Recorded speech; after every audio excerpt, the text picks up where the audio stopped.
Breathe New Hampshire started in 1916, so we're nearly 100 years old, and it was started by a group of volunteers in New Hampshire who wanted to tackle tuberculosis, which was the lung disease that was affecting a big portion of the population at that time.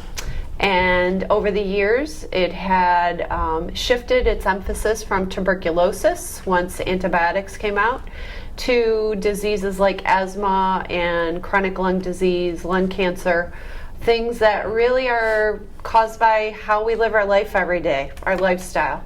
And Breathe New Hampshire was the 7th name change in our nearly 100-year history.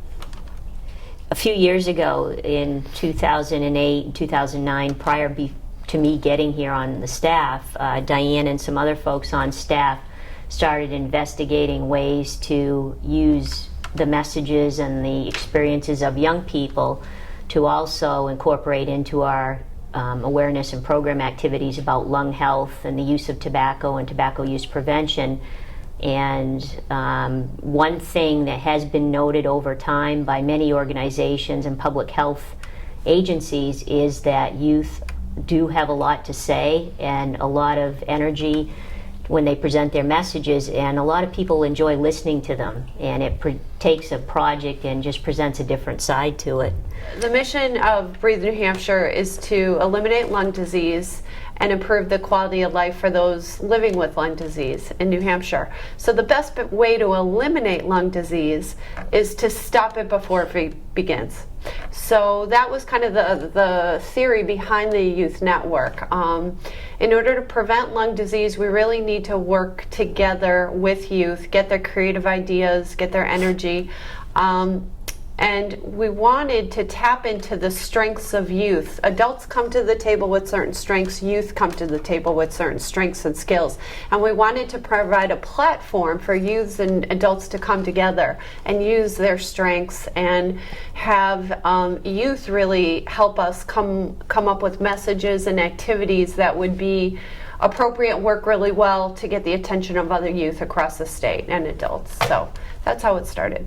And we tend to follow the mission of the organization in a slightly different way. We focus with the youth on tobacco use education and prevention, air quality, and environmental issues like our Earth Day activities. We have a board of directors that represents the organization that is made up of different community volunteers. They could be medical professionals or other community volunteers. And that's one board, but we have a number of committees that are made up of people of all ages that volunteer, and it could be driven by an event like the golf tournament or a bike tour, or it could be something, I'll let Diane mention a group that she works directly with, and it's a different format. They don't raise money, but they do a lot of awareness.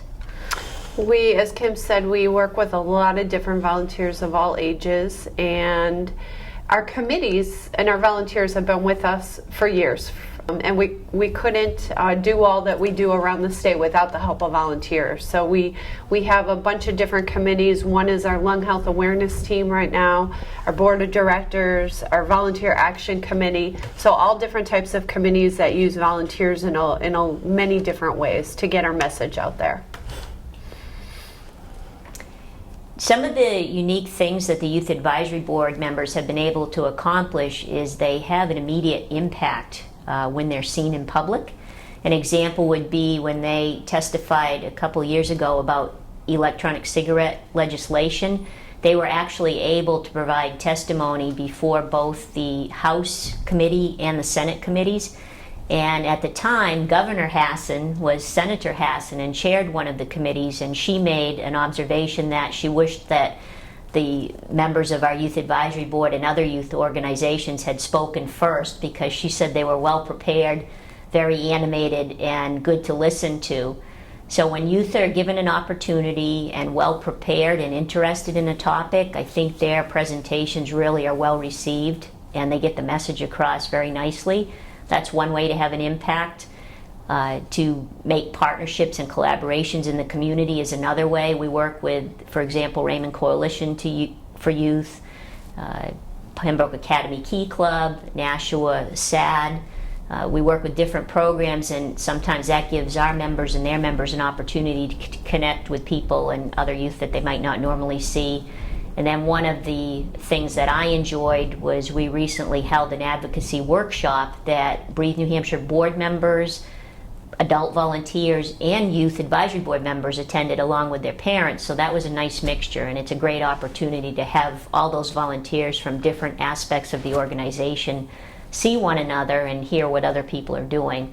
So again, the energy, the involvement that you folks have, it's great. It's great for us and great for our organization.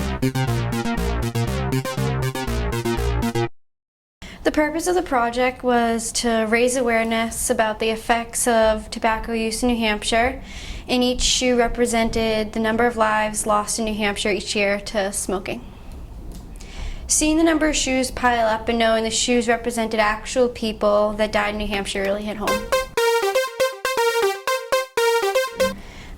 Originally we were planned to display the shoes at Fisher Cat Stadium, but a storm had prevented us from being able to do that, so we just displayed them at the Breathe New Hampshire office, and also we had set up a display at UNH. We have an idea for a video geared towards elementary and middle school students that we would be able to show in schools and also on our website.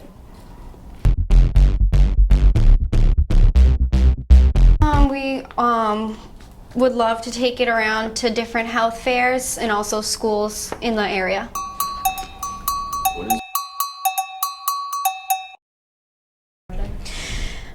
We might do a video geared towards kids that can be shown in schools and also put on our website. My grandmother had COPD, so I want to learn more about the disease and help prevent other people from having to suffer from it. I've been involved with the NH Lost Shoes shoe project and the Bag the Butts project that we do.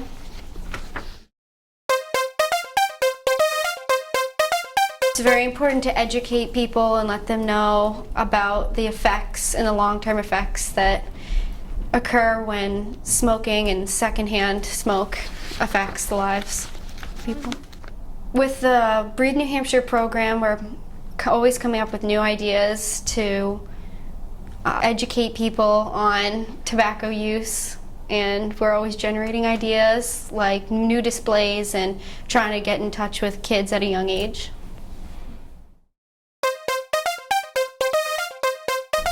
Well, we've already attempted to bring our shoes to Fisher Cats, but instead we brought them here to the Breathe office, and we took all sorts of pictures and different displays trying to get like maximum impact in our photos to use in our displays, and we've also taken them to UNH. The UNH display was at the invitation of the Health Services Department, and then in the past we've had some other youth attend our legislative breakfast.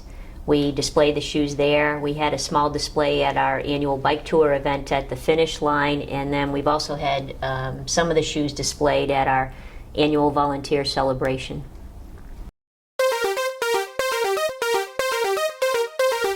Currently, the permanent place is stored in our prep room here in the office. So we have, right now, we have 1,838 pairs in storage here in our office.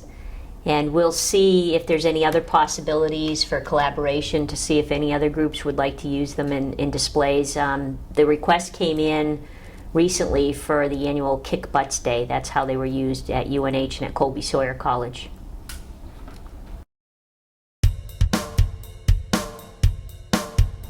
Sure, we'd be happy to.